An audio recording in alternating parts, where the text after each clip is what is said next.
Nah, differential rent nanti muncul dari surplus profit yang terbentuk akibat kompetisi tadi. Tadi udah saya jelasin bagaimana misalnya dua lahan yang berbeda kualitas gitu akan menghasilkan surplus profit yang berbeda. Nah, differential rent oleh Marx di breakdown lagi menjadi dua, yang disebut dengan DR1 dan DR2. Nah, jadi meskipun DR1 dan DR2 itu tidak berkaitan satu sama lain, tetapi Marx selalu membahas DR2 karena keberadaan DR1.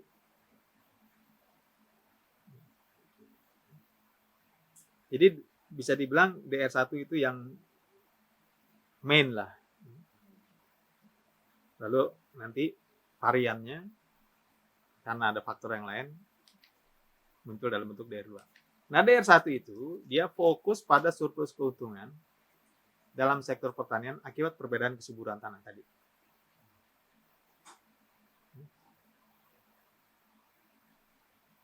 Jadi kapital tidak bisa bekerja secara seragam, tadi udah berapa kali saya jelasin, pada lahan yang memiliki kesuburan sama.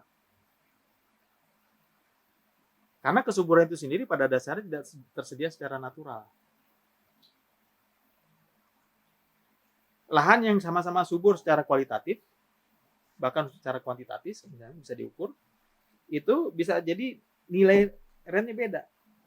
Karena untuk menyuburkan tanah itu sendiri diperlukan usaha. Nah, uniknya seringkali usaha menyuburkan tanah itu adalah pekerjaan para pengguna tanah. Tapi dia yang nyuburin tanah, yang dapat hasilnya pemilik tanah.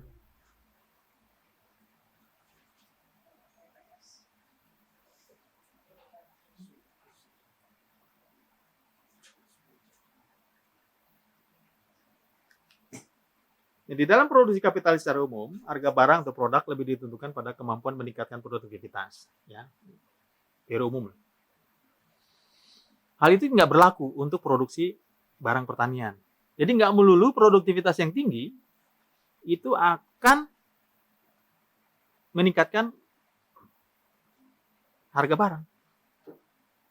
Karena apa? Karena tadi ada faktor yang disebut dengan pemilikan atau penguasaan tanah dalam bentuk landed property, di mana di situ ada unsur rent. Orang bekerja dengan produktivitas yang sama di atas lahan dengan kesuburan yang sama, tapi rentnya beda nilai barangnya, iya kan? Belum lagi ini yang tadi udah saya bilang, seringkali investasi yang dikeluarkan untuk meningkatkan kesuburan tanah itu dilakukan oleh pengguna tanah, tapi hasilnya diserahkan. Artinya ada besaran investasi yang berbeda. Kalau pengen produktivitas lebih baik, pupuk lebih banyak masukin, kurang lebih gitu kan, untuk nanam sawit. Dikeluarin uangnya oleh si pemilik kapital.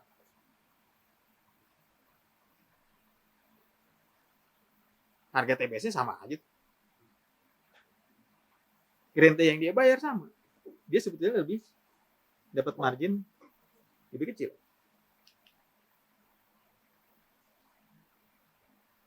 Nah, DR1 ini secara umum bisa kita bilang dia relatif tetap, ya. Walaupun dibilang dia dipengaruhi oleh kesuburan tanah, ya. Tetapi sebetulnya tingkat kesuburan itu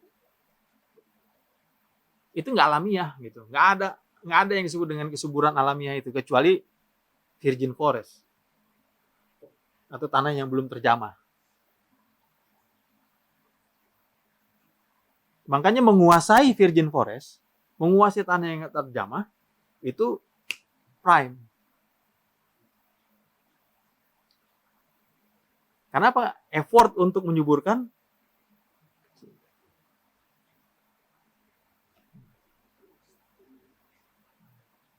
jadi dengan kata lain DR1 sebetulnya lebih ditentukan oleh penggunaan lahan dalam kondisi natural yang sepenuhnya ditentukan oleh pemilik. Pemilik tanah bilang tanah saya lebih subur loh ini dibanding tanahnya. Ya udah dia bilang begitu, Paling tawar menawar, enggak Pak, tanah Bapak enggak lebih subur ya. Kalau nggak mau ya udah nggak apa-apa. Nggak usah pakai tanah saya. Jadi prinsipnya diferensial rent 1 itu berlaku sama pada lahan yang berbeda-beda. Jadi dia ada pada lahan yang berbeda-beda. Tetapi DR1 tidak diperoleh dari perbedaan produktivitas lahan karena kondisi alamiahnya itu.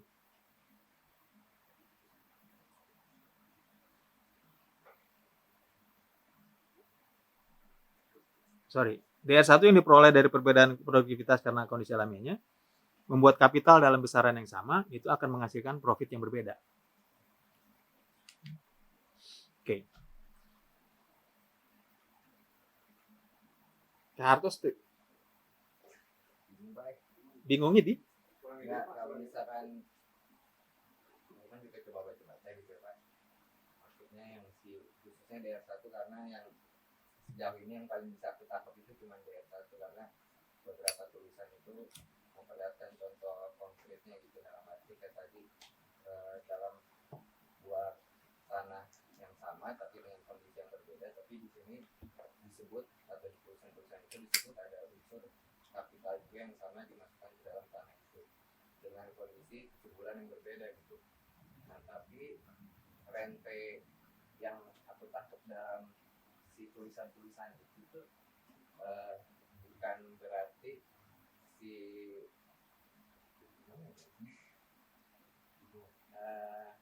semacam apa ya Pak, dalam konteks tanah itu adalah tanah yang disewa dari pemilik tanah gitu. Nah kemudian ketika produktivitasnya jadi berbeda di antara dua kondisi tanah yang berbeda tapi dengan kapital asupan input yang sama menghasilkan angka produktivitas yang berbeda gitu. Yeah. 1.000 dan 1.500 Yeah. gitu. Nah kemudian rente ini diukur ketika si yang tidak subur ini tidak berhasil menyaingi yang subur, artinya ada faktor eksternal juga, pasar di situ bermain untuk menaikkan harga agar si tanah yang tidak subur ini produknya itu memiliki atau senggangannya mengembalikan modal pertama dan harus lebih dari itu. Gue bingung di situ. Yang kedua lo bilang itu DR2 itu. Yang dipengaruhi oleh pasar. Yang dipengaruhi oleh harga barang di pasar. Bukan DR1. Jadi DR1 itu cuma penentuan rente berdasarkan kondisi teknis lahan. Singkat kata, lahan yang lebih subur akan ditarikin pajak sewa yang lebih tinggi daripada lahan tidak subur. Walaupun nilainya bisa arbitrary, walaupun mungkin ada kesamaan umum gitu ya dalam satu wilayah. Tapi bisa jadi perbedaan wilayah juga subur yang sama di Jawa sama subur yang sama di Kalimantan beda sewanya kan, misalnya. Lebih rendah di Kalimantan, ya orang lari ke Kalimantan semua untuk nanam ya, ketimbang di Jawa. Yang Jawanya lebih murah misalnya gitu. Oke. Itu DR1. Tapi dia memang nanti ada lagi rente yang dipengaruhi oleh harga pasar dari barang yang dihasilkan. Ya itu yang disebut dengan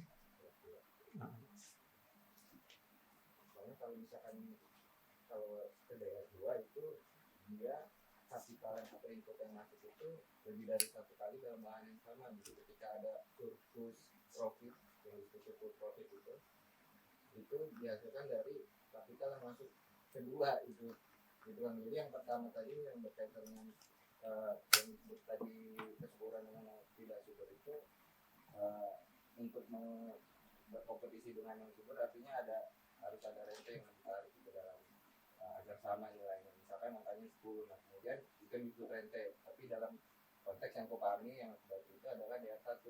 Nah kemudian DR2 itu adalah ketika kapital masuk berulang-ulang di situ. Dan itu baru lebih intensif. Dan itu rente yang 10 tadi jadi 20, nah itu DR2. Nah itu yang aku sebenarnya nggak paham juga maksudnya untuk menempatkan semua angka-angka itu atau rumusan itu kenapa kemudian juga dipisahkan DR1 dan DR2 itu juga masih juga. Oke, kita lihat dulu ya. DR2. Persis seperti yang lo bilang, akibat operasi kapital yang tidak sama. Karena ada proses berulang-ulang masuknya kapital di situ, mengintensifikasi kondisi teknis, perubahan teknis lahan menjadi lebih subur. Ada yang tidak lebih subur karena berulang-ulang diolah. Bisa jadi lebih subur, bisa jadi tidak subur. Ya. Tapi intinya ada proses pengolahan yang berlainan. Pemilik tanah akan memperoleh keuntungan dari kemajuan masyarakat dalam penggunaan teknologi. Jadi ketika masyarakat misalnya mengenal teknologi pupuk, pemupukan yang intensif, pengolahan yang intensif, maka pemilik tanah akan mendapatkan keuntungan dari perkembangan masyarakat itu. Ketimbang masyarakat masih menggunakan pupuk-pupuk alami, walaupun nanti pupuk alami punya nilai lebih baik lagi karena organik, itu cerita lain. Atau produksi skala besar. Dalam skala besar, gitu, maka pemilik tanah akan lebih diuntungkan. Karena skala besar akan memerlukan intensifikasi.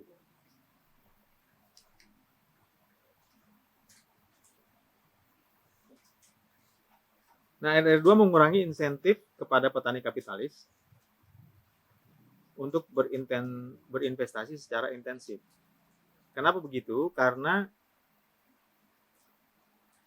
pada akhirnya kalau petani kapitalis itu berinvestasi terlalu banyak atas tanah, dia sebetulnya nggak akan dapat hasil yang sebanding dengan investasinya yang banyak lagi. Hasilnya justru sebagian besar pergi ke pemilik tanah. Padahal yang berinvestasi adalah si petani.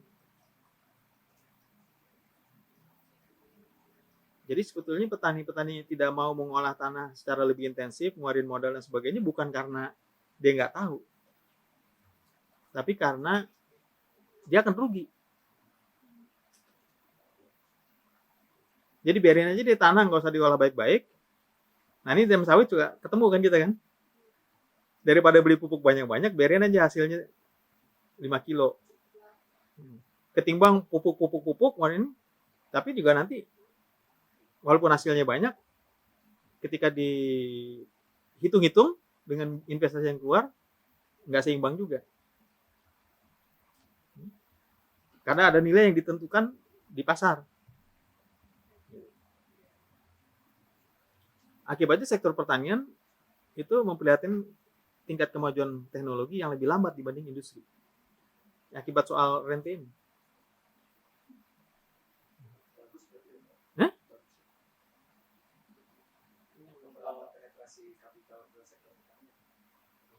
Iya, dalam berapa hal dia bisa menghambat rente itu.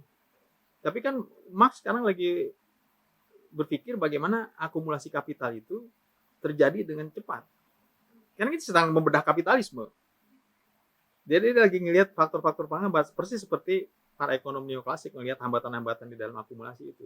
Dan terutama sekali dia akan melihat bagaimana sektor pertanian itu menghasilkan surplus yang cukup nggak untuk transisi atau untuk menemukan industri. Kalau nggak cukup-cukup, ini masyarakatnya nggak maju-maju. Secara politik, masyarakat yang nggak berubah ke kapitalisme dan sampai pada tingkat yang matang, nggak jadi-jadi perpindahan kepada sosialisme. Kurang lebih gitulah. Ini ke ujung-ujungnya tuh. Gimana Ju? Di daerah satu kan ada di kursi itu Pak yang investasi untuk peningkatan kesuburan tanah harus menyerahkan surplus profit pada pemilik tanah. Nah bedanya sama ini berulang-ulang. Kapital dan investasi. Berulang-ulang. Berulang-ulang. Yang ini udah berulang-ulang, udah ada proses intensifikasi atau ekstensifikasi. Ya udah pemupukan berulang-ulang, peningkatan kesuburan tanah yang berulang-ulang sehingga tingkat kesuburannya bisa dipertahankan at least gitu. Jadi ada investasi yang banyak.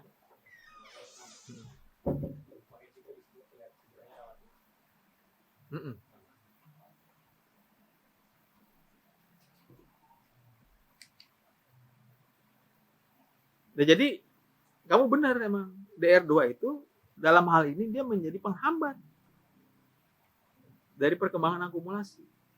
Mestinya terus aja tingkatkan kesuburan berulang-ulang agar lebih produktif kan? Tapi buat para pengguna tanah, investasi itu menjadi nggak seimbang dengan hasil yang diperoleh.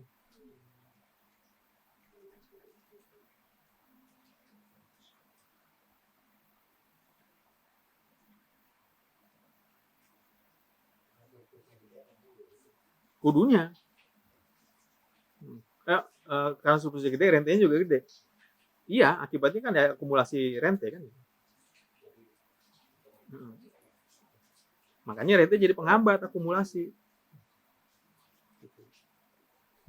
Akibat konsep pemilikan tanah. Tarfik, kita coba lihat satu lagi. Sorry, jadi tadi bukan DR2, absolute rent. Basis dari pembentukan absolute rent adalah transformasi nilai pasar menjadi harga produksi.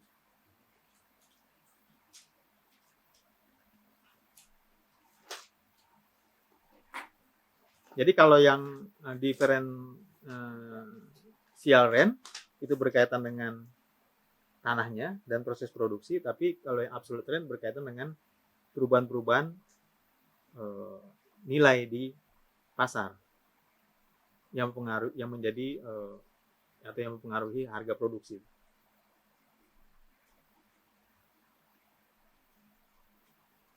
Nah, tapi biar bagaimanapun absolute rent itu berangkat juga dari DR. Nah, karena tadi kan ada persoalan produktivitas di situ. Karena bisa jadi produktivitas yang baik, semua produktivitas baik, barang berkelimpahan. Harga jeblok. Turun kan? Hukum pasar. Nah, ketika harga turun, rugi. Yang rugi siapa? Pengguna tanah. Pemilik tanah sih nggak rugi. Dia tetap. Jadi absolute renting. Nah, kalau DR dihasilkan dari produktivitas di sektor pertanian, kalau absolute rent dihasilkan dari perbedaan tingkat produktivitas antar pertanian dan sektor ekonomi lain. Jadi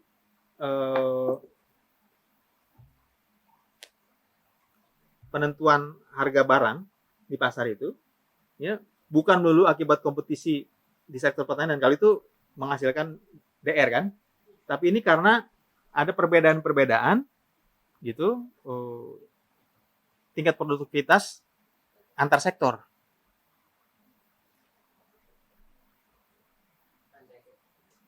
TBS menghasilkan CPO ya. Ketika CPO dipakai untuk menghasilkan biofuel, itu kan terjadi perbedaan nilai, harga. Sektornya udah beda, kalau ini udah industri soalnya. Yang ini masih pertanian.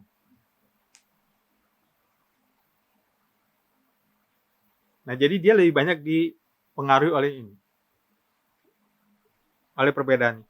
Dan terutama sekali perbedaan-perbedaan itu terjadi karena tadi ada rente akibat landed property, sementara di industri itu nggak ada landed property yang sangat signifikan. Nanti ada dalam bentuk teks penggunaan tanah dan bangunan, tapi dia nggak ada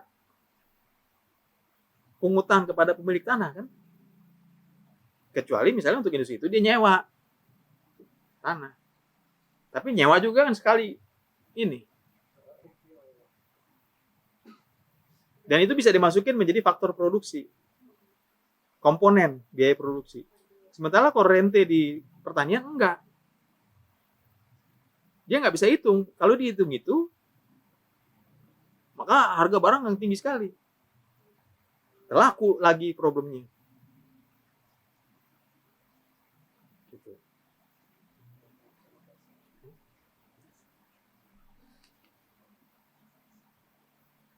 Nah, jadi absolute rent itu pada hakikatnya itu membuat sektor pertanian itu memiliki organic composition of capital yang lebih rendah dibanding sektor industri. Implikasinya apa? Implikasinya itu sektor pertanian slow gitu perkembangannya. Nggak cepat. Kalaupun terjadi akumulasi, dia akumulasinya lambat. Sirkuitnya muternya lambat. Nggak secepat di sektor industri. Kecepatan perputaran di dalam sirkuit kapital itu akan mempercepat juga proses ekspansi kan. Selain meningkatkan, memperbanyak surplus value. Nah, kalau di pertanian slow.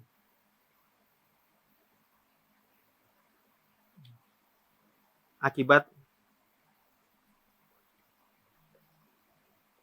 Nah, bersama dengan konsep absolute rent ini, itu ada yang disebut juga, sering disebut sebagai monopoli rent. Monopoli rent jadi pemilik tanah dapat menarik absolute rent itu untuk mencegah masuknya kapital justru. Naikin aja harga sewanya atau pungutannya. Nah, kapital untuk pertanian nggak berani masuk ke situ. Dia cari yang lebih murah. Atau sebaliknya. Absolute rent-nya dia turunin untuk menarik masuk kapital sebanyak-banyaknya.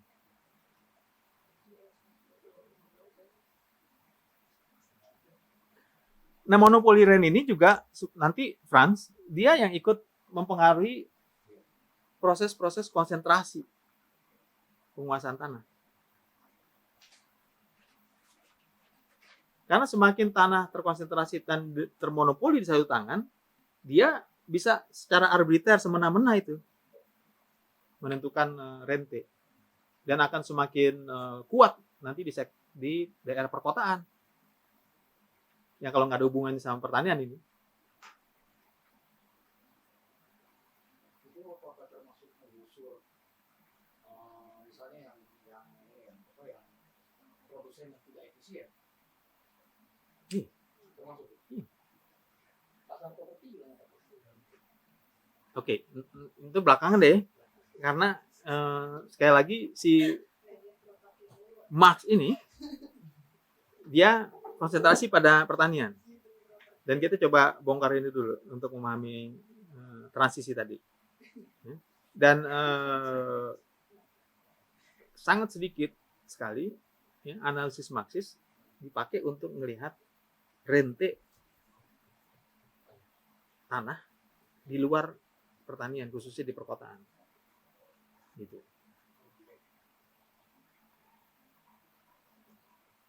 Justru yang kemudian orang melakukan kajian-kajian ya pakai perspektif ekonomi neoklasik kan, atau yang liberal. Itu sebetulnya bisa sama juga karena kan mereka tadi punya kesejajaran gitu cara ngeliat.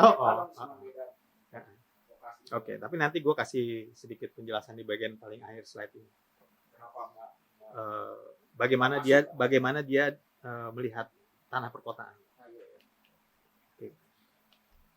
Jadi gitu ya. Jadi intinya soal DR1, DR2 dan AR di pertanian itu. Dan itu dalam konteks akumulasi kapital di pertanian, itu dia menjadi penghambat yang memperlambat akumulasi pertanian itu. Jadi slow. Nah, slow pertanian ini dalam perspektif transisi agraria nggak baik. Iya dong. Nah, betul loh. Nanti dia dihantam oleh reforma agraria.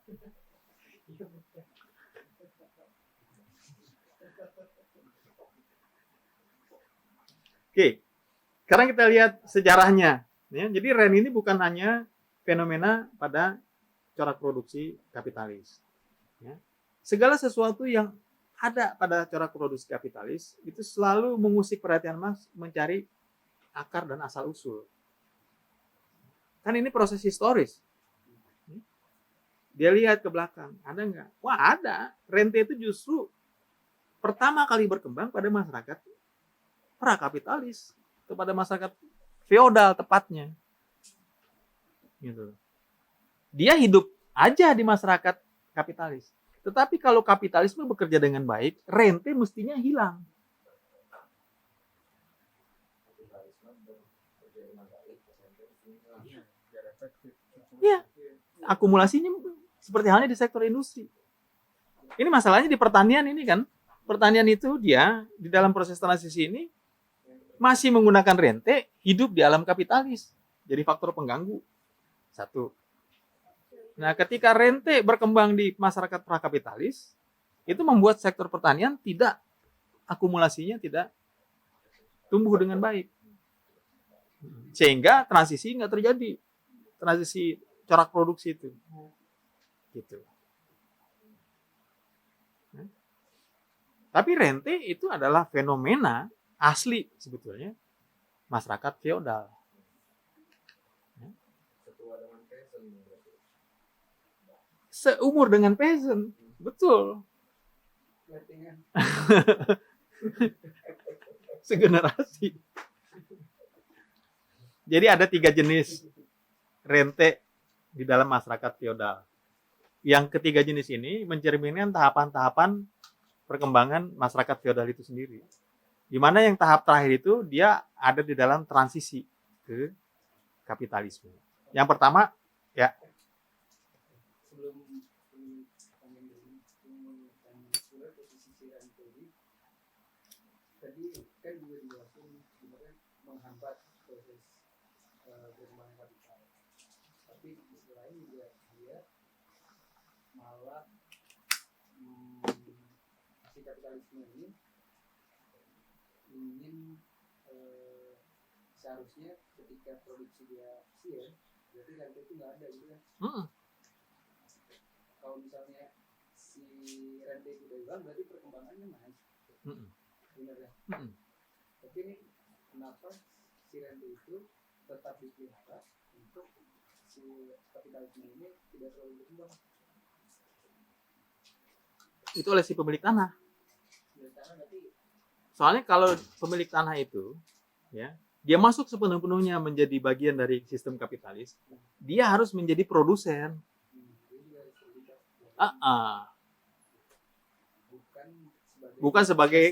Bukan sebagai pemilik tanah doang, bukan investor, pemilik tanah aja, mungut, ongkang-ongkang kaki, kalau kata Bung Karno. Yang minta jatah preman.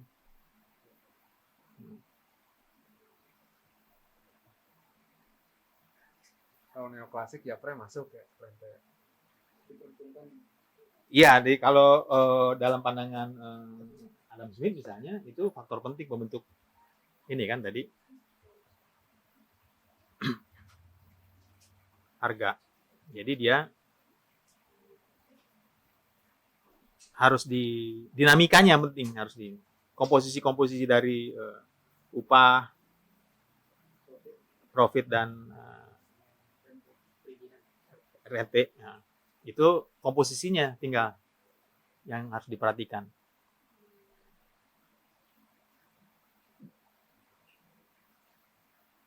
Oke, jadi tahap yang paling awal rente itu muncul dalam bentuk yang diistilahkan dengan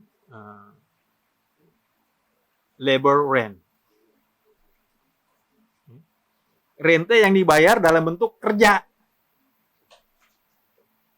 Jadi ada satu periode waktu, gitu ya. Nah ini disorot bagus nanti nih. Pas saat rekamannya, rebutan itu. Jadi ada pada satu periode waktu, pengguna tanah, dia harus bekerja secara gratisan di tanah yang lain. Yang miliknya bangsawan atau si landlord. Nah di sini dia kerja nggak dibayar. Hasilnya buat siapa ya? Hasilnya buat sepenuhnya buat si landlord. Di sini dia kerja. Tapi misalnya kalau di sini dia kerja 3 minggu, maka dia harus sisain waktu 1 minggu untuk di sini. Kerja paksa. Nah sistem tanam paksa bentuk labor rent.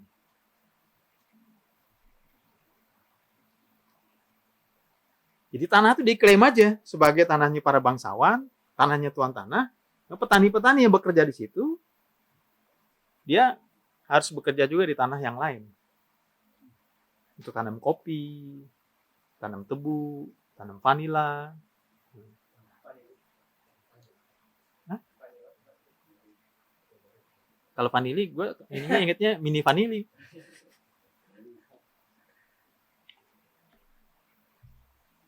Vanili ya? Kalau vanila apa? Taste. Oke. Nah, kerja yang tidak dibayar ini, itulah bentuk rente. Nah, itu yang paling tua. Iya. Kerja yang tidak dibayar itu, itulah rentenya. Ini bentuk yang paling tua. Kenapa begitu disebut paling tua? Ya karena waktu itu yang dibutuhkan oleh para tuan tanah juga cuma hasil produksinya, terutama pangan. Perdagangan belum terlalu berkembang, industri nggak ada. Dia kan pengen duduk-duduk manis, beras datang. Hah? Slavery kan udah masa sebelumnya lagi. Nggak ada rente di situ mah. Dan nggak ada tenaga kerja di situ mah. Ada tenaga kerja ya tadi si slave itu. Yang dia bisa dipecut kalau kagak kerja.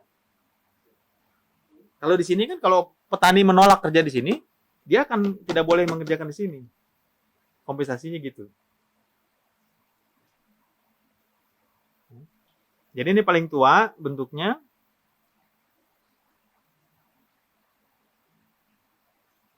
Nah karena itu Marx bilang bentuk rente macam gitu itu sebetulnya sama tuh dengan surplus value. Jadi rente itu sebetulnya adalah surplus value dalam konteks ini. Ini surplus yang dikerjakan si petani dari surplus labornya itu kan di sini dia subsisten juga. Dari sini kerja buat makan hidup keluarganya pas-pasan gitu. Dia harus kerja 2 minggu untuk hidup 1 bulan. Sementara 2 minggu sisanya dia harus kerja gratisan di sini gitu. Padahal semestinya kalau dia kerja full 1 bulan, surplusnya kan berarti buat dia semua.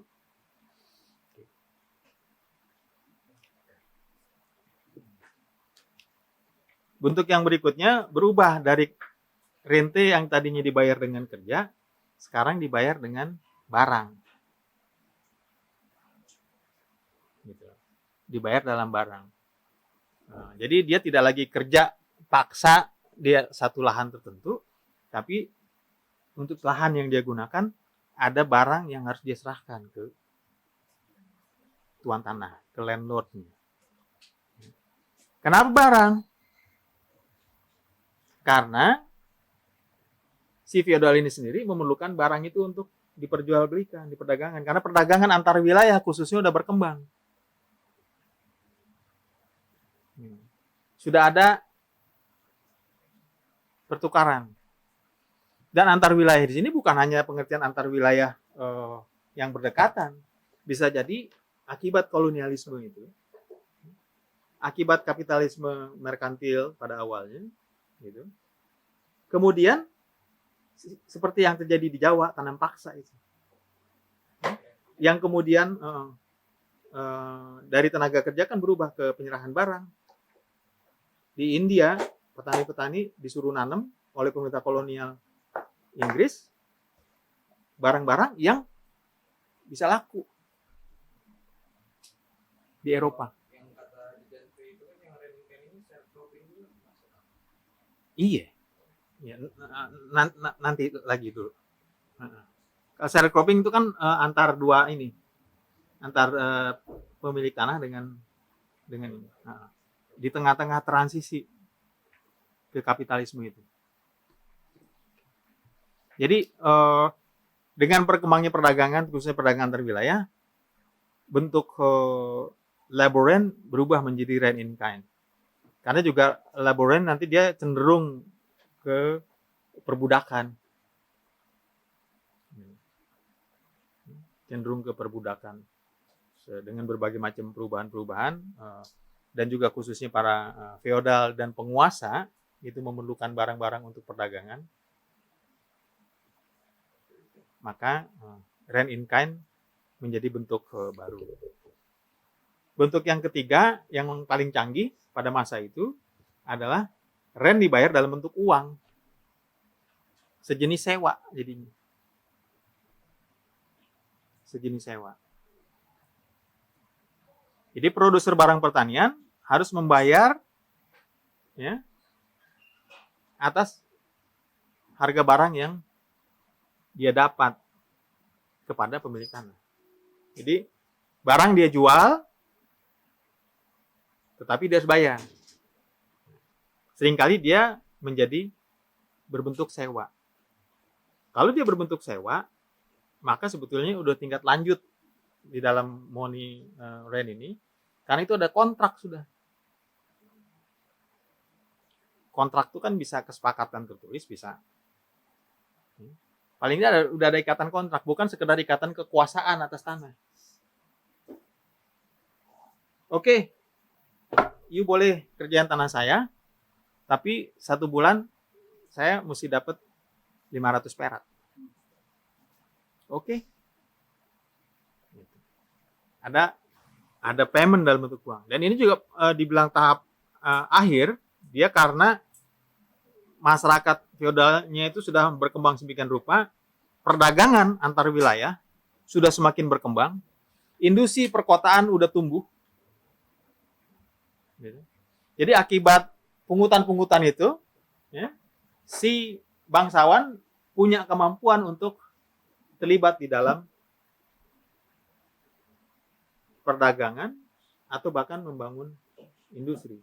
Nah, transisi di sini sedang terjadi. Komodifikasi tanah lewat misalnya tadi akumulasi primitif, itu masih memungkinkan petani-petani menyewa sekarang. Dari yang kerja tidak bayar, hanya dipungut misalnya rent in kind atau bentuk yang paling primitif itu labor rent, sekarang dia boleh pakai tapi bayar sewa. Yang nggak mampu bayar sewa ya udah out. Nah, itu akumulasi udah mulai lebih cepat. Uang sekarang dia bisa digunakan untuk kegiatan-kegiatan mendapatkan komoditas di dalam sirkuit kapital yang lain. Dan ini juga tentu saja dipengaruhi karena sirkulasi uang pada masyarakat feodal sudah semakin meluas. Di dalam periode sejarah di Indonesia, di Jawa khususnya juga kan pernah itu. Jadi ada berbagai macam bentuk penyerahan yang harus dilakukan oleh petani kan. Ada yang kerja, ada yang barang, ada yang dia dikasih upah tetapi yang dipotong. Namanya seolah-olah upah, tapi sebetulnya bukan.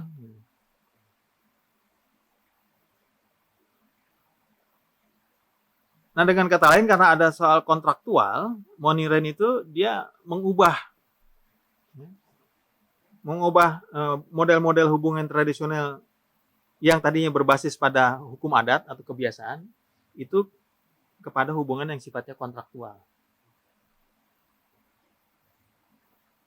Bisa jadi hukum-hukum kekerabatan, hukum adat, ya, ikatan-ikatan sosial berbasis pada unsur genealogi itu menjadi atau teritori itu nggak berlaku ketika kontrak bekerja di situ.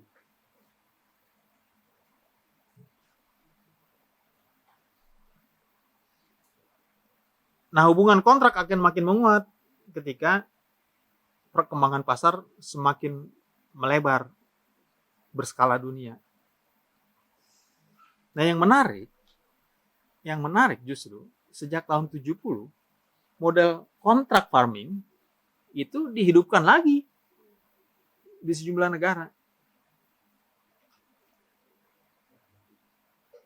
Salah satunya Piradebe dan pir-pir yang lain. Ini sebetulnya adalah pertanian kontrak yang dia tidak berbeda jauh dalam bentuk money rent.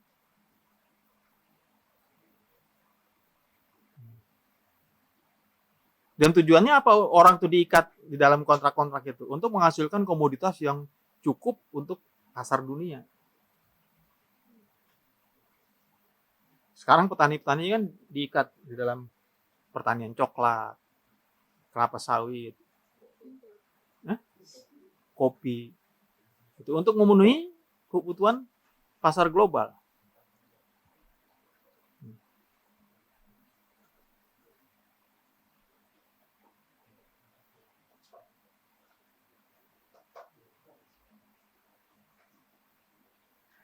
Perkembangan money rent terjadi pada atau melalui periode transisi dari corak produksi feodal ke kapitalisme. Nah ini kalau tadi kita ngelihat misalnya kontrak farming ini menarik karena tanah milik petani. Mestinya kan dia nggak bayar rent di situ.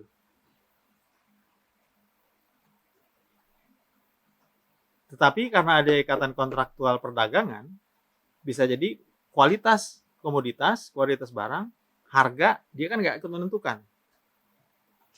Pasar tertutup.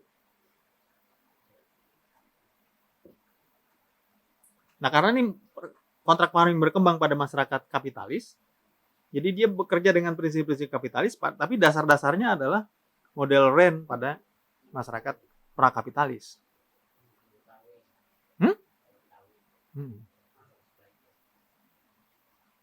Ya nanti kalau yang di dalam manufaktur, kan dia berkembang di dalam outsourcing produksi. Maklun. Nanti dalam yang tingkat paling canggih, yang pengerahan tenaga kerja kan, dengan outsourcing itu.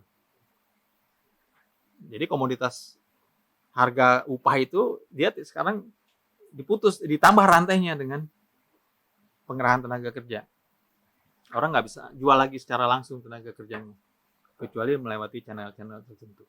Jadi 3 bentuk rent ini dia ada tuh di dalam masyarakat prakapitalis yang menjadi base dasar-dasar dari pembentukan rente pada masyarakat kapitalis, khususnya di sektor pertanian dan lebih khusus lagi di dalam proses transisi.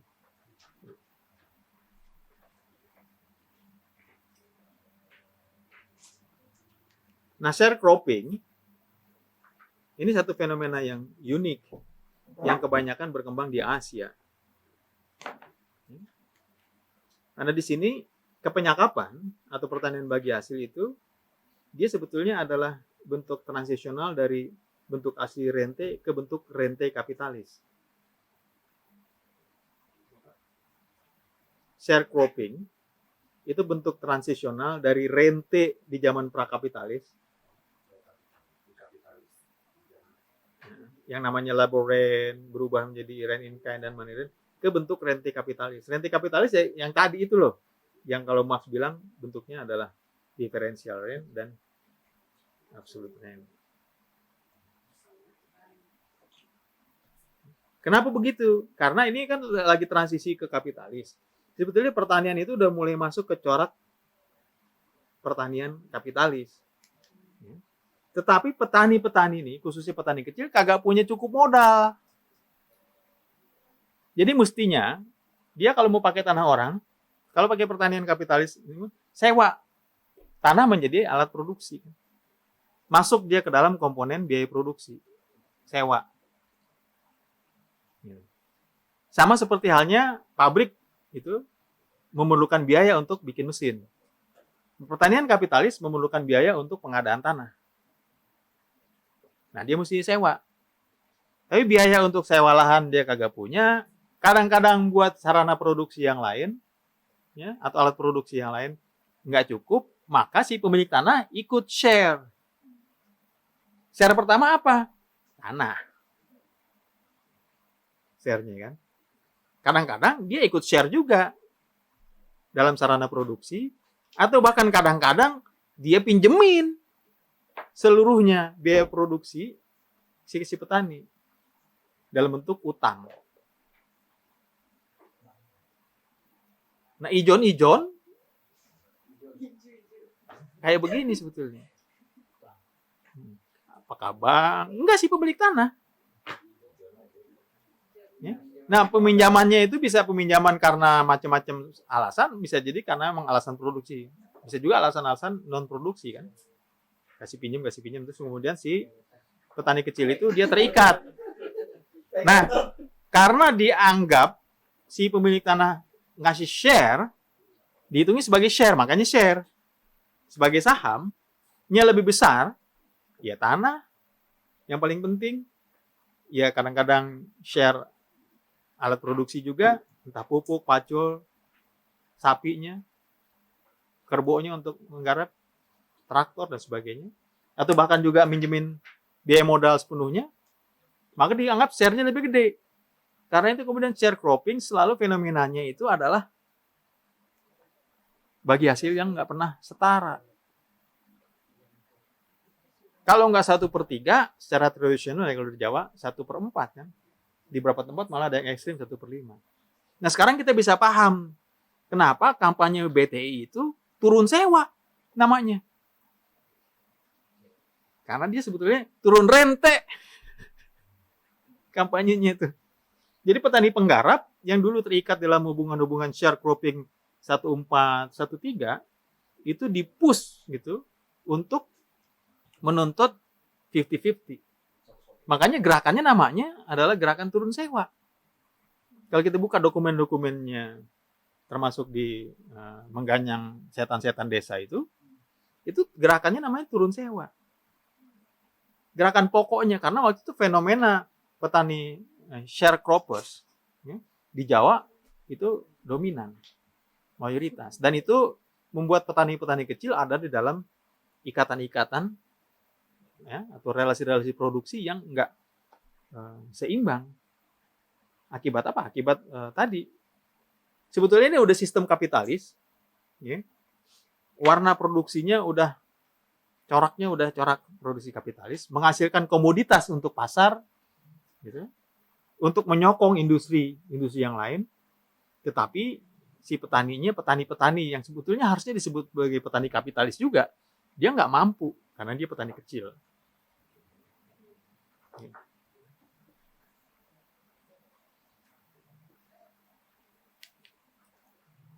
Jadi di dalam share cropping ini, waktu bagi hasil ini, itu rente nggak lagi muncul dalam bentuk normal dari surplus value. Kalau yang tadi itu masih bisa dilihatin di dalam komponen surplus. Tetapi dari hasil produksi yang dibagi. Jadi rentenya itu dia bukan sekedar muncul di dalam surplus value-nya, tapi udah langsung hasil yang terbagi. Hasil produksi yang terbagi. Dan yang dibagi hasil itu bisa menjadi lebih gede lagi ke peminjam karena dia kemudian memainkan peran sebagai capital lender. Di situ akan ada bunga. Nah, share cropping ini itu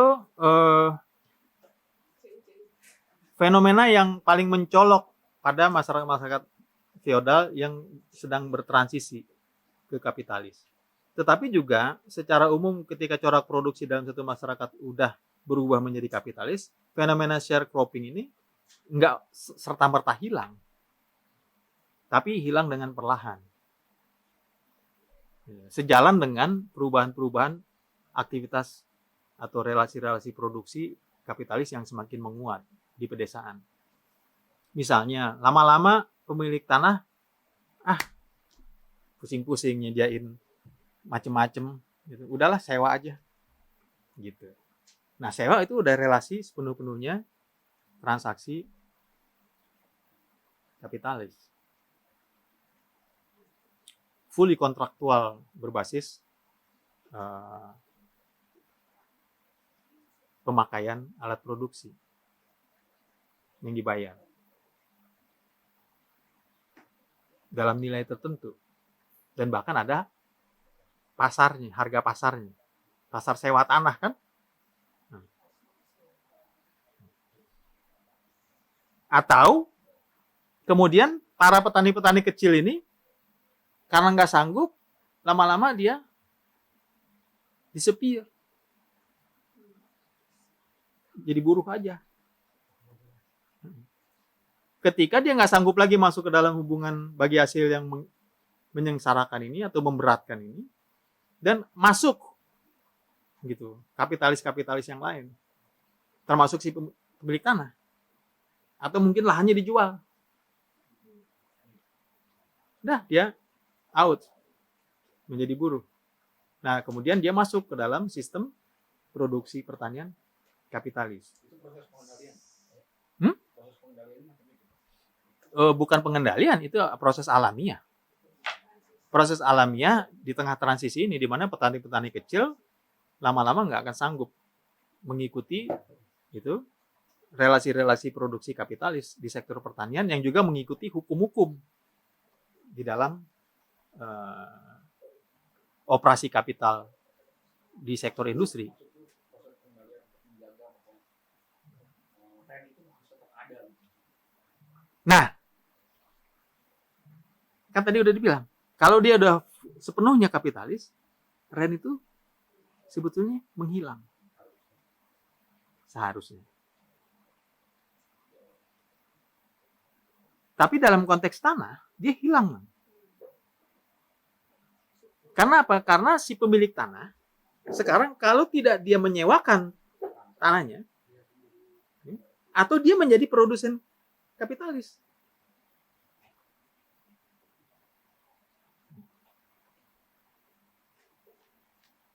Nggak perlu lagi bayar rente dia. Nggak perlu bayar rente tanah. Ground rent nggak ada.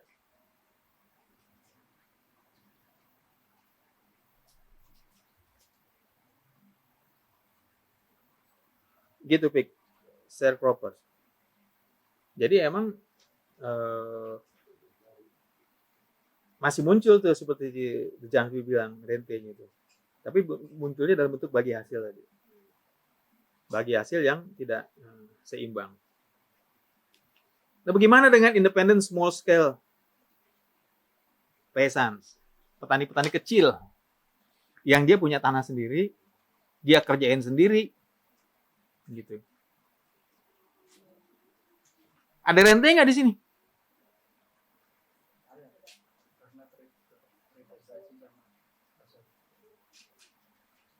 Ya, ground rent nggak ada.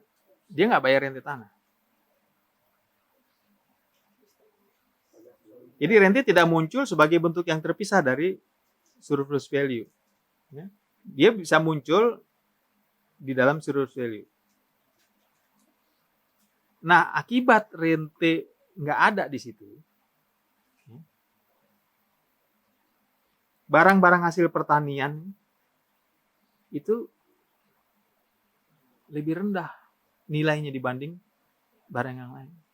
Makanya petani-petani kecil itu, biar bagaimanapun, ya, nilai produksinya itu, kecuali ada kekhasan-kekhasan tertentu ya di dalam komoditasnya, itu selalu lebih rendah. Karena nggak ada komponen rente di situ.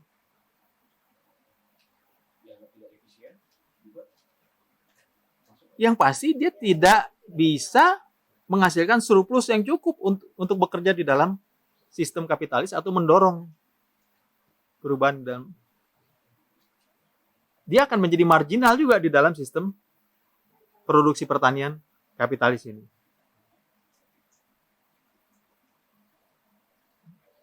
Ketika nilai produksinya rendah, harga pasarnya juga rendah, itu akibatnya surplus profit yang diterima oleh si petani kecil juga kecil. Bahkan seringkali nggak sebanding sama curahan kerja. Makanya terjadi self-exploitation. Makanya terjadi pengerahan tenaga keluarga tanpa dibayar.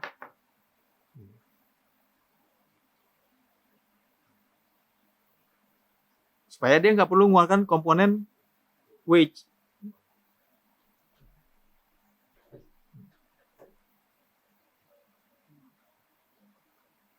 Nah yang begini, kalau dia nggak tahan lama-lama, walaupun prosesnya lambat sekali, dia akan disappear memang ke teori Marx. Independent small scale peasant ini.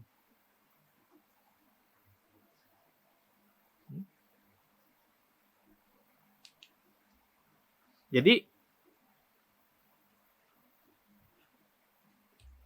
ketika independent small scale peasants ini dia masih bisa survive dan sektor pertanian ya itu masih bisa memfeeding sejumlah orang untuk kebutuhan subsistensinya, seringkali ya, kapitalisme itu dengan sistem penentuan harganya itu dia memainkan peran menjaga dinamika agar sistem pertanian kecil yang independen ini itu tetap survive.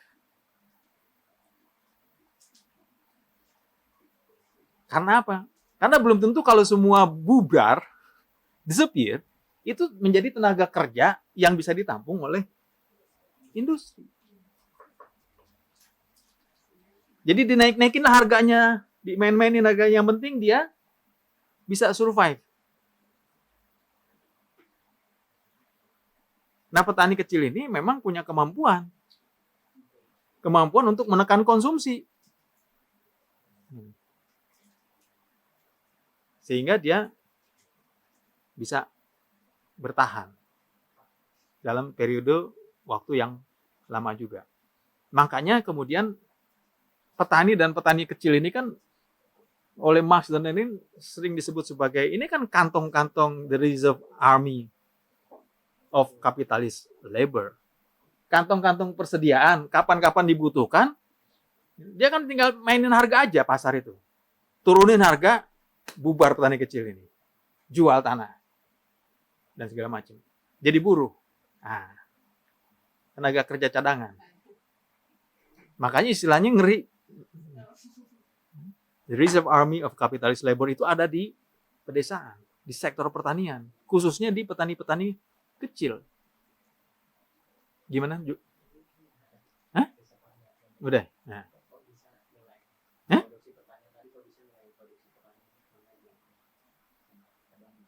Nggak ada rent, satu.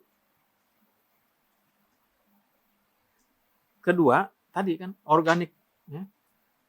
Composition of capitalnya juga nilainya lebih rendah.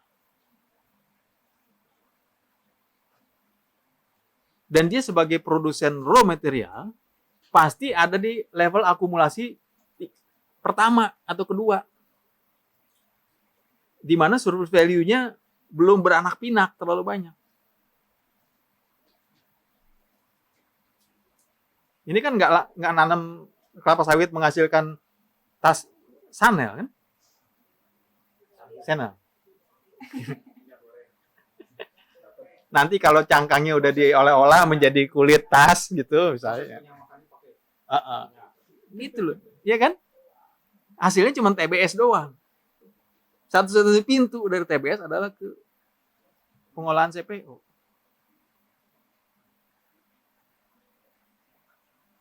Nah, jadi petani kecil juga perlu dipertahankan oleh sistem ini dalam beberapa hal, karena itu mereka bisa memenuhi kebutuhan subsistennya sendiri minimal.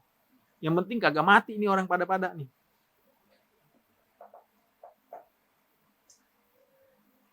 Dan manakala diperlukan dia dapat terus menekan konsumsinya petani-petani kecil ini.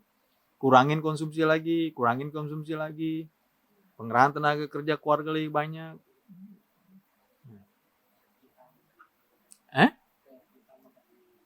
Kayak Vita makan mie terus itu upaya menekan konsumsi akibat surplus value yang rendah di sini. Karena tingkat wage-nya rendah sih. Oke. Ini bagian terakhir. Jadi tanpa rent, khususnya absolute rent maupun DR2, harga produksi pertanian akan rendah. Jadi rent itu sebetulnya penambal itu. Penambal dari nilai komoditas, nilai produksi. Yang dia nanti terkonversi jadi nilai barang di pasar. Jadi kalau nggak ada komponen ini, rendah itu.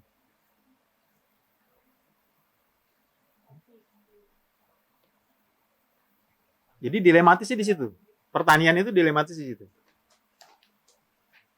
Kedua, absolute rent absolute rent lah yang kemudian mendorong konsentrasi penguasaan tanah.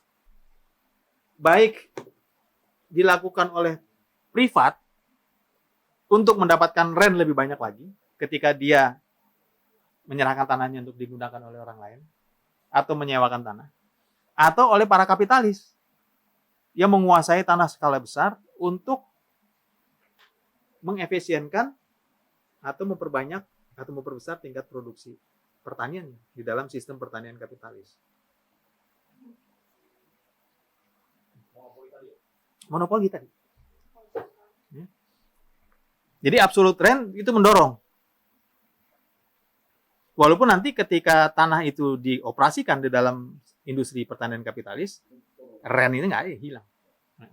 Tapi sebetulnya yang mendorongnya awalnya adalah karena si pemegang tanah, si pemilik tanah, dia bisa nentuin besaran rent suka-suka dia.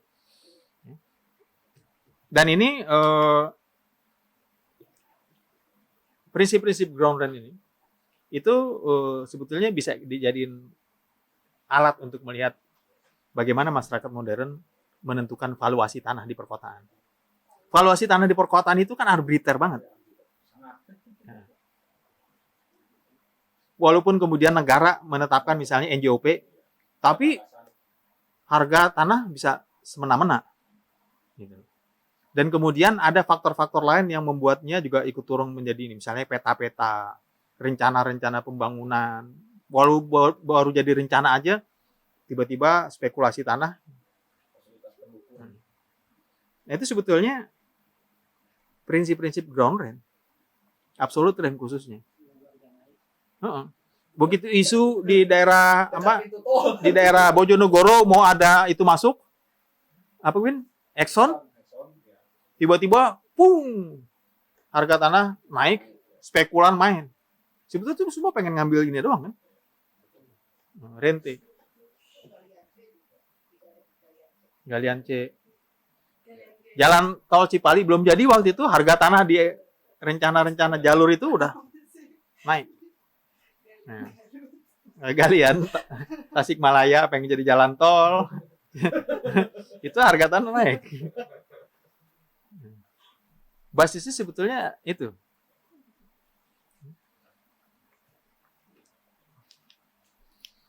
Nah, ground rent juga memberi kejelasan, ya. Nah, kan tadi si itunya masuknya monopoli itu maksudnya ke perusahaan. Nah, ada nggak yang dia turun menjadi diferensial rent? Itu hanya berlaku untuk pertanian. Different.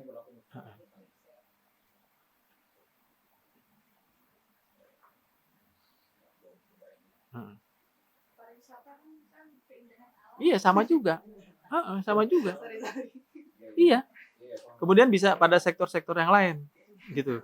Walaupun awalnya, dan ini nggak diberi perhatian sama Marx sama sekali kan, nggak dikasih perhatian sama sekali oleh Marx.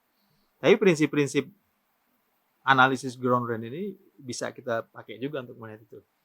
Walaupun tentu harus dengan berbagai macam modifikasi karena sektornya berbeda.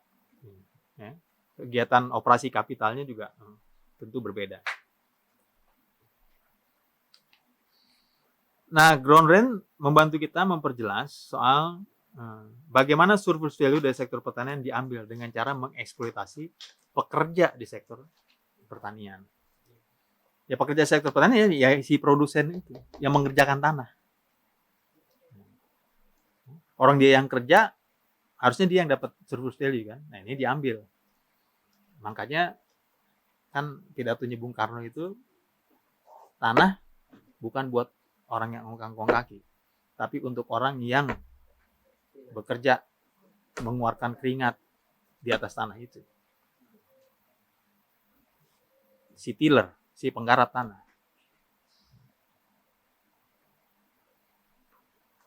Karena surplus value harusnya ke si pekerja, bukan si orang yang ngongkang kaki.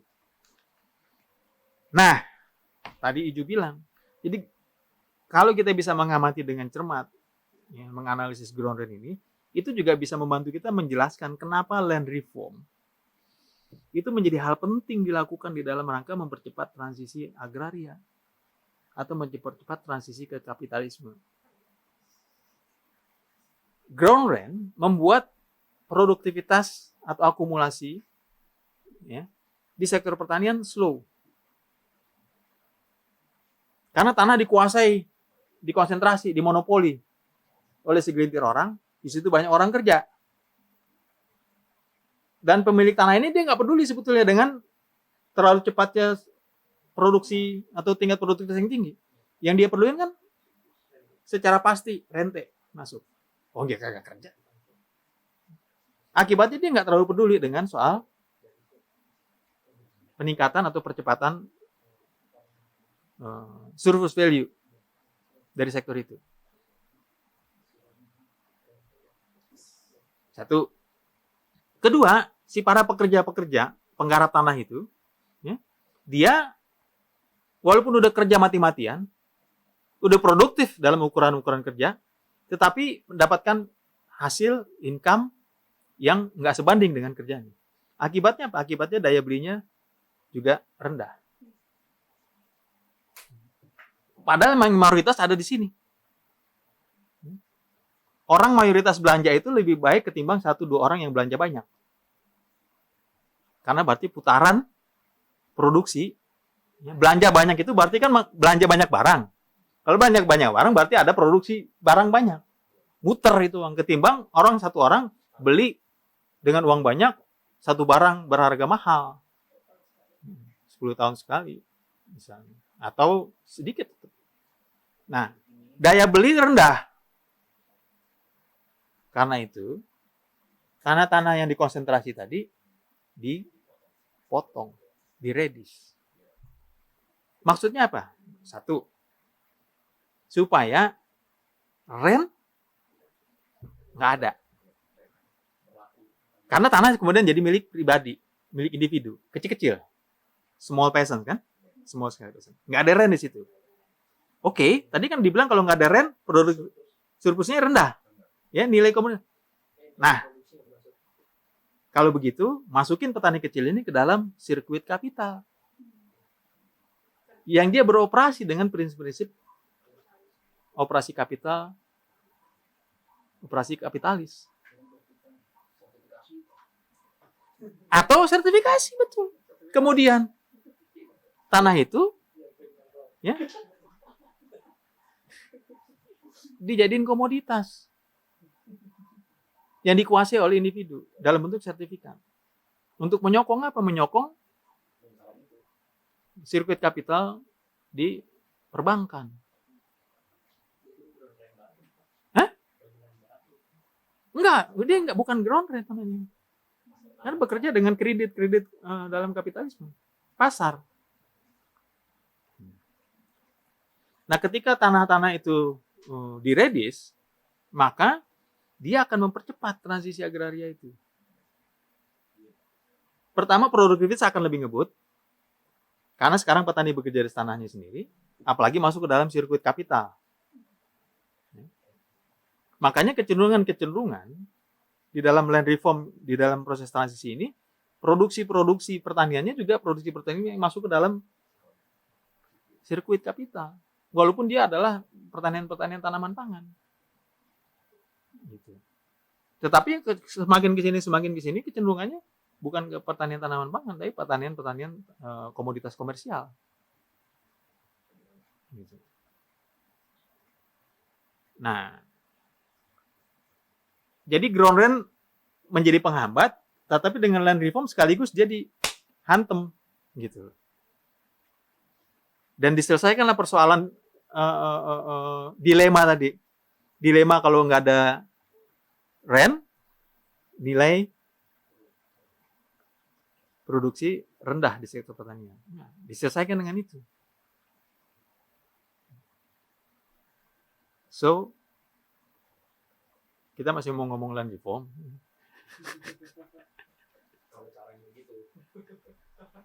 Nah, Wolf juga udah mengingatkan ya dalam satu tulisannya. Dia bilang begini, saya kutip aja.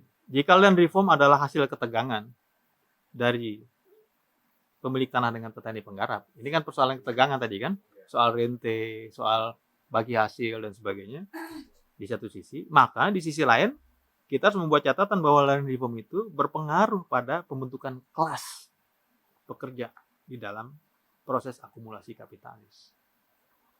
Memang namanya petani kecil, tapi ketika petani kecil ini berproduksi paling tidak dia menjadi small kapitalis peasants atau farmers, dia part of.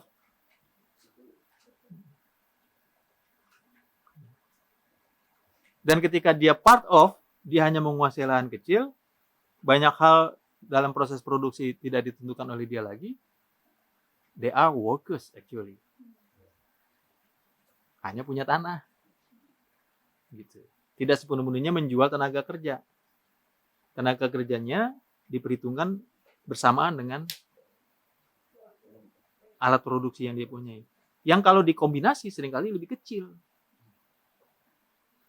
Karena alat produksi seringkali nggak dihitung si tanah tadi.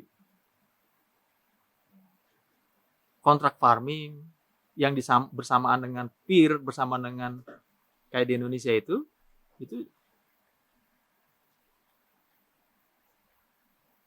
kan sering juga disebut sebagai satu bentuk lain dari land reform. Dalam beberapa hal ini saya setuju juga.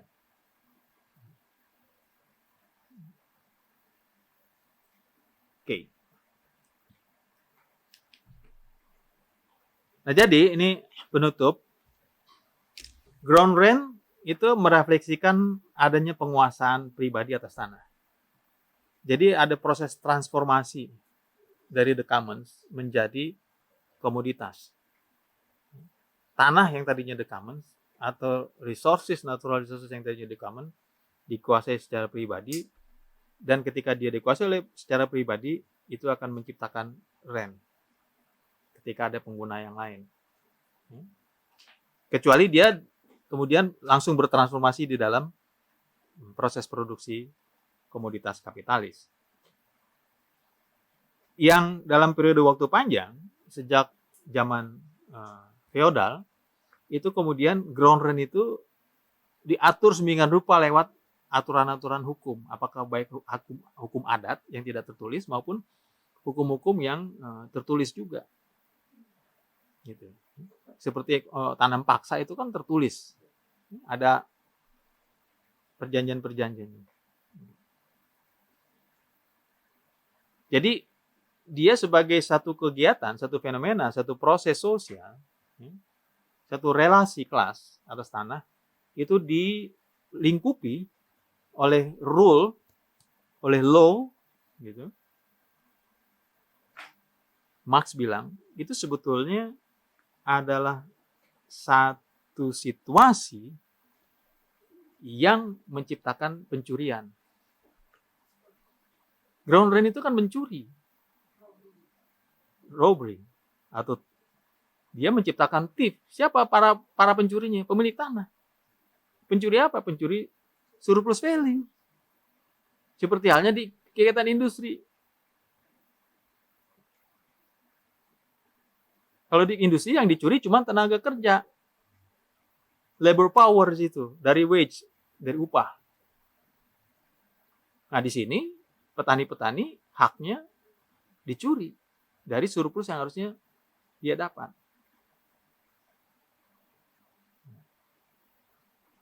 Nah menariknya, sebetulnya Adam Smith juga bilang, it's kind of robbery loh, kata dia. Tetapi kan tadi ada ya, ini perlu juga buat perkembangan kapitalis. Jadi Marx bilang sebetulnya ground rent system itu dia adalah satu kesempatan yang menciptakan pencurian. Nah, kita kan segera teringat di dalam berbagai macam analisis dia bahwa sistem kapitalisme itu memperkokoh proses-proses pencurian yang sudah terjadi sejak pada masa kehidupan masyarakat pra-kapitalis itu sendiri. Tetapi dia menjadi lebih canggih di dalam sistem kapitalisme ini.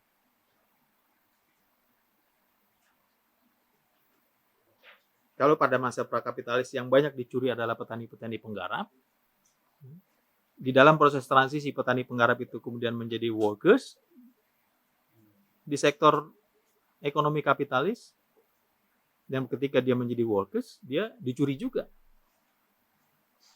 hak-haknya dari wage yang rendah dan selalu bisa dipermainkan itu.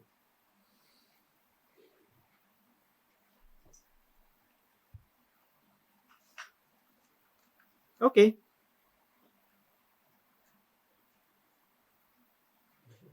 Selesai.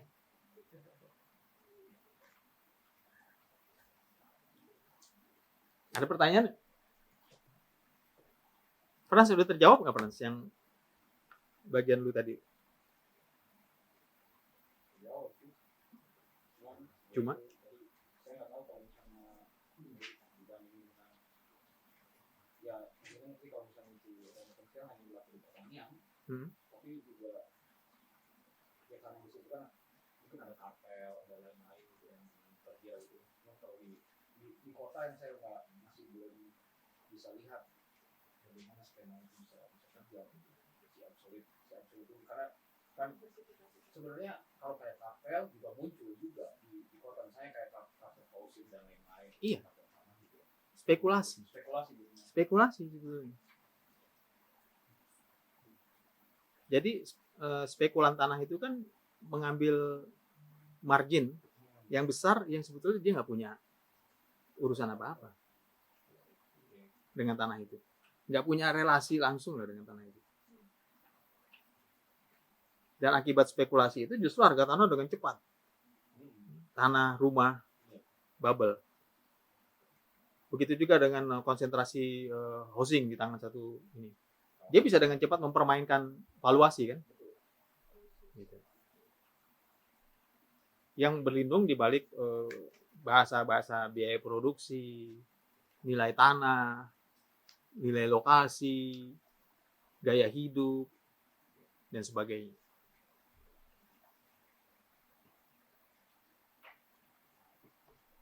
Dimana nggak sepenuh-penuhnya juga itu seperti brand dalam contoh yang Nyono bilang, tidak sepenuh-penuhnya komoditas juga gitu. Ini kan semua bebannya dibebankan kepada konsumen. Akhirnya dibebankan kepada konsumen, kepada pembeli gitu. Memang bukan kepada pengguna tanah, tapi dia pembeli akan menjadi pengguna tanah kan nanti kan. Misalnya aja tanah-tanah yang di perumahan itu kan pada awalnya HGB, hak guna kan sebetulnya itu. Belum menjadi milik. Nah, jadi dalam periode waktu tertentu sebelum dia ubah menjadi hak milik, dia adalah pengguna. Yang untuk menggunakan itu dia mengeluarkan uang cukup besar. Nah, belum lagi kalau proses awal kan, penggusuran itu. Nah, yang menarik yang saya agak lupa tekankan itu adalah soal tanah negara. Misalnya kayak dalam kasus Indonesia. Tanah negara. Tanah negara itu siapa pemiliknya? Pemiliknya kan kalau undang-undang bilang bangsa Indonesia. Tetapi oleh negara kemudian satu, dia bisa mengambil rente.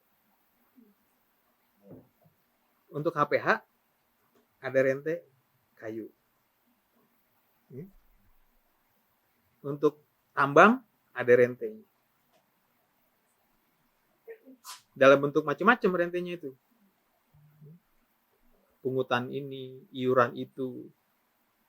Selain teks ya. Nah, tetapi karena komoditasnya berbeda misalnya antara kayu dengan minyak, rentenya berbeda juga. Diambil oleh negara. Nah, pertanyaannya sekarang, negara pemilik bukan? Kalau dia hanya perantara pengambil rente itu, mestinya rente itu dinikmati oleh pemiliknya. Gitu kan? Nah, sekarang sayangnya kita tidak punya satu studi yang cukup baik untuk menjelaskan itu. Berapa banyak sudah gitu hasil kekayaan alam ini diambil dan berapa rente yang dihasilkan lalu digunakan untuk kesejahteraan pemiliknya. Tapi secara kasat mata kan kita bisa lihat hutannya makin rusak, tanahnya makin hancur-hancuran, airnya makin kotor, sungainya makin tersedimentasi, rusak, banjir di mana-mana. Tetapi tingkat kesejahteraan masyarakat secara umum di Indonesia kan nggak berkembang secara signifikan. Memang ada orang yang sangat super benghar, gitu. Tapi kan itu tidak menggambarkan kondisi umum. Nah, dengan kata lain, berarti di situ ada pencuri yang lain.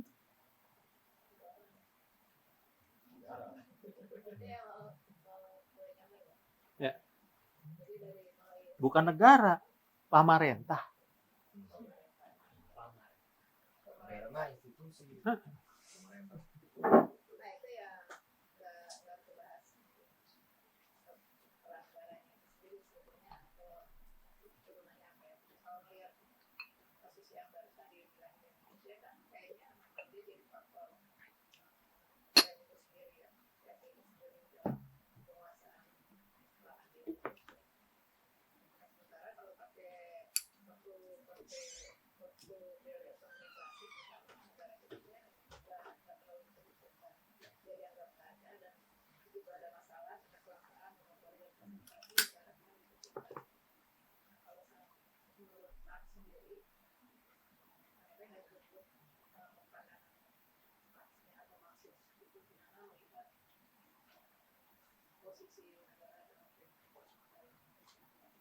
Negara di dalam hal ini dia terrepresentasi ke pemilik tanah.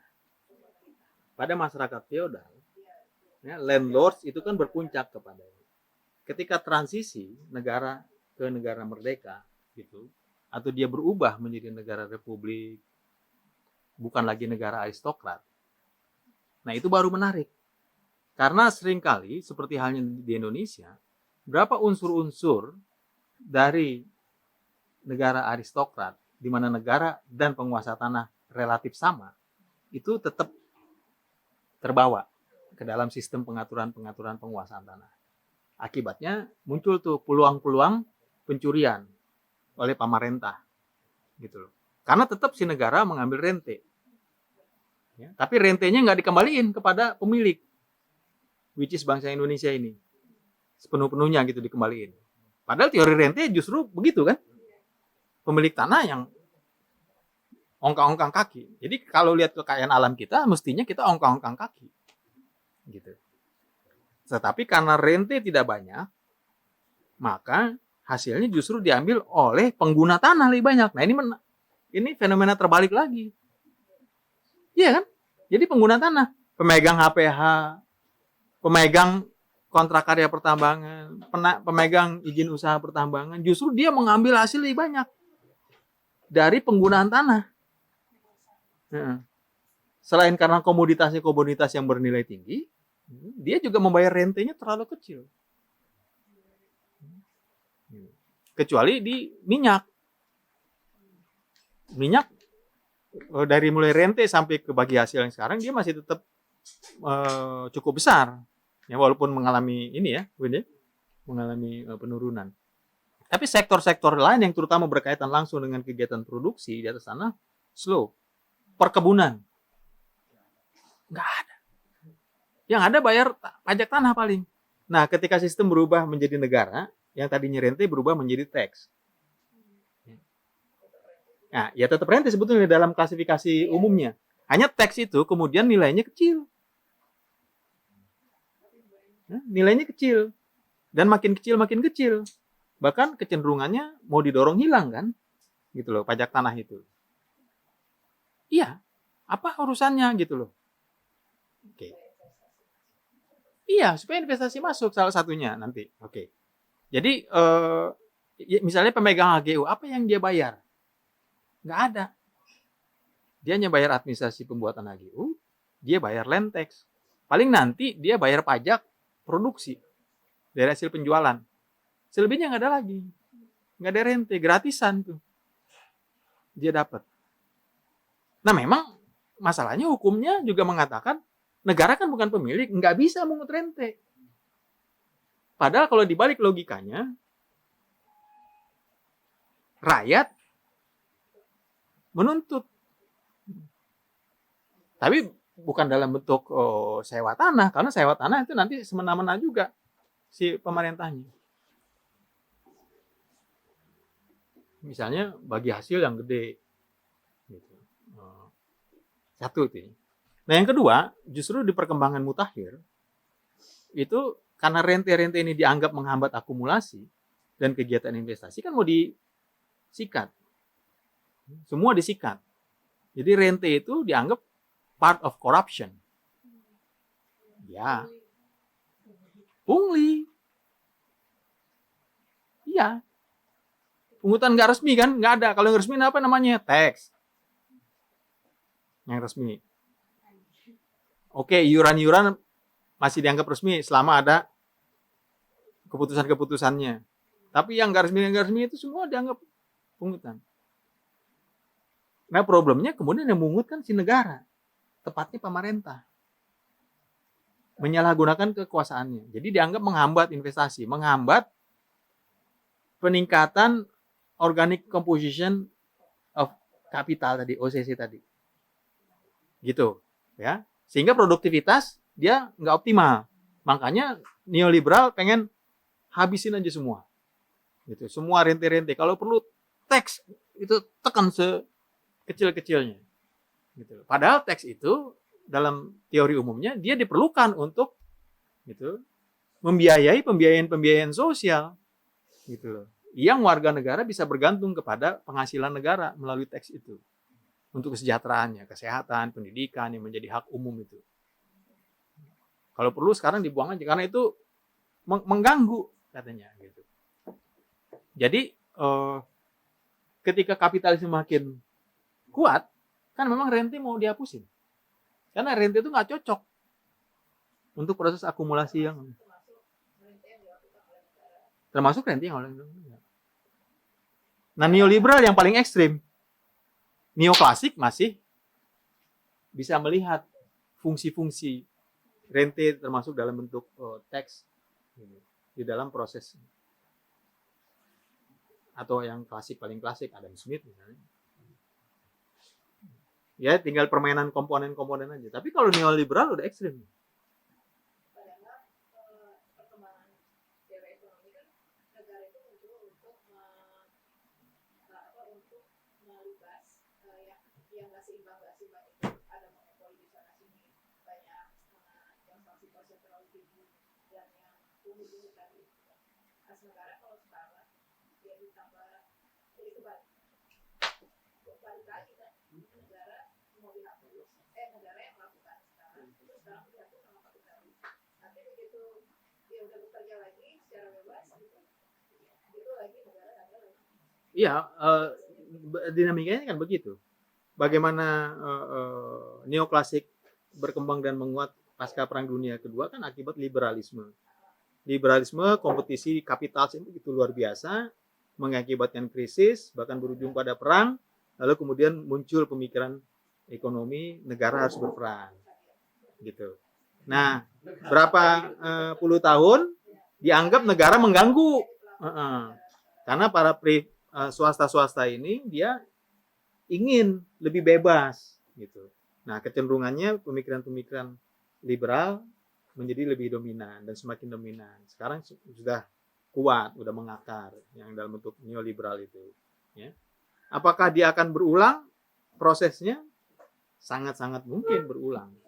Gitu. Karena ini akan menciptakan krisis juga. Jadi setiap perkembangan kapitalisme itu akan selalu disertai dengan krisis. Dan pada saat yang sama, kapitalisme akan mencari jalan keluar atas krisis itu. Dengan cara apa? Dengan cara membuat sirkuit-sirkuit baru. Gitu. Agar dia kembali berputar lagi mesinnya. Krisis itu bukan diselesaikan di akarnya, tapi diselesaikan di pucuknya. Diselesaikan di pucuknya. Dibikin ini baru gitu loh. Kalau kategori negara klasifikasi dari pertimbangan kelas itu sendiri gitu. Maksudnya dia itu terbentuk dari kelas-kelas bourgeois, Iya. bourgeoisnya itu. Ketika negara itu nggak berperan, nggak dianggap tidak bekerja lagi, akhirnya berarti ada kelas-kelas baru yang mau menghajar kelas-kelas bourgeois ini. Gitu. Iya nggak sih? Atau Gimana? maksudnya kalau Apa gitu? Kalau orang tanya dulu kan, baru ya kan negara kan kelas bourgeois Iya. sendiri gitu. Ya. Nah, ketika dia nggak dianggap sebagai masa kelas dominan, berarti mau dihajar gitu kan sama kelas dominan yang lain dari di luar dari negara itu gitu. Terus negaranya, Negara yang rasional, ya, yang modern, itu kan berkembang dari pemberian kewenangan politik kepada sekelompok orang yang diasumsikan bebas dari berbagai macam kepentingan, kecuali kepentingan rakyatnya. Gitu. Karena itu banyak macam regulasi dibuat. Tetapi Marx dan kawan-kawannya, Engels dan kawan-kawannya nggak pernah percaya itu. Karena orang-orang ini tetap dia akan bekerja menyelamatkan kepentingan-kepentingan para kapitalis. Dan itu memang terbukti semakin ke sini. Jadi negara lebih berfungsi untuk memfasilitasi gitu loh. Tapi perkembangan ke sini negara terutama pemerintahnya, orang yang diberi kewenangan kan juga tadi mencuri-curi juga. Mencuri-curi jadi menghambat akumulasi juga, menghambat investasi juga. Mengganggu lah kalau nggak dibilang menghambat. Makanya harus dibersih-bersihin. Ya.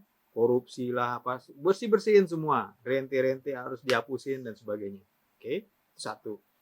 Ya. Kedua, seringkali juga dianggap para politisi yang menguasai negara ini itu tidak sepenuh-penuhnya mau melayani para kapitalis. Karena pikirannya terbelah, dia harus melayani rakyat juga. Nah, karena itu kemudian kecenderungan terbaru, dia digusur. Para kapitalis masuk ke dalam kekuasaan negara. Jadilah dia legislator, jadilah dia presiden, jadilah dia para menteri. Yang dia sebetulnya juga sebelumnya mungkin sebagian besar dari mereka adalah para pemilik modal. Dan itu memudahkan mereka dalam membuat fasilitasi-fasilitasi yang dibutuhkan. Terutama dalam regulasi. Jadi terjadi pergantian memang. Terjadi pergantian dari para politisi-politisi yang harusnya memikirkan rakyat, sepenuh-penuhnya sekarang kepada politisi yang memfasilitasi kapital. Karena apa? Sebetulnya karena kompetisi di antara kapital sendiri. Kompetisi begitu tinggi, gitu. Dia memerlukan kebebasan, memerlukan pembentukan sirkuit-sirkuit baru, percepatan putaran sirkuit. Dia perlu regulasi yang juga lebih cepat mendorong maju. Undang-undang RUU Cipta Kerja itu kan cuma memberi kemudahan lebih banyak dari kemudahan yang sudah ada dari sejumlah undang-undang sebelumnya. Kemudahan apa sih yang tidak disediakan oleh undang-undang kehutanan, undang-undang pertambangan? Undang-undang kehutanan di sini misalnya tahun 2004 sudah pernah diubah melalui Perpu kan, agar pertambangan besar bisa beroperasi di hutan lindung. Jadi pemerintah bikin Perpu, undang-undang yang tadinya bertujuan melindungi kawasan tertentu untuk tujuan konservasi itu sekarang boleh dirusak untuk kegiatan tambang. Itu kan kemudahan. Kemudahan apa lagi? Tapi masih mau diubah lagi. Dan akan terus diubah. Sebetulnya pendorongnya adalah kompetisi di antara kapital itu sendiri. Kalau dulu kompetisi di antara kapital itu muncul dalam bentuk rent, nah sekarang dia karena dia full operasinya kapitalis, tidak ada rent, dia lebih brutal. Jadi apakah rent masih kita perluin? That is not the question buat Marxist. Gitu. Bukan itu gitu.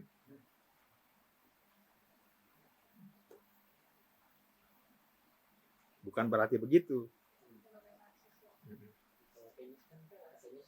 Jadi begitu fit ininya apa?